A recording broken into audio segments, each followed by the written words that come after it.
এই যে আমার আম্মা জান, আমার স্মল আম্মা জানরা, আপনারা কেমন আছেন? হুম? আপনারা কি চকলেট খাবেন? চিপ চকলেট খাবেন, আর কি খাবেন আম্মা জান বল? জি, আচ্ছা আচার খাবে, আর কি খাবে? আচ্ছা আসছি, তাহলে আমাকে দুইটা আপনি দিতে হবে, একজন এখানে দিতে হবে, একজন না এভাবে না, সুন্দর করে এখানে এখানে দিতে হবে। আসো, না হলে কিন্তু আনবো না। আসো আসো, তুমি কি খাবে? আসছি, একটা আসছি। আব্বুকে একবার বলো আই লাভ ইউ বলো।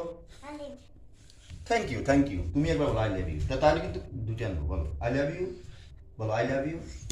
হ্যাঁ, আই লাভ ইউ তো মারেনি, আই লাভ ইউ তো আমি তোমাকে ভালোবাসি। বলো আই লাভ ইউ বলো। আচ্ছা, তুমি যখন বলবো না আমি তোমাকে বলি আই লাভ ইউ মাই চান। তো তোমাকে আপনি আপনি দিদি মনে না, তুমি রাগ করবে না, বললো যে আব্বু আমাকে আপনি দিই নাই। আই লাভ ইউ মাই চান। যাও, আব্বু মারা গেলে এটা স্মৃতি হয়ে থাকবে। ঠিক আছে, থ্যাংকস।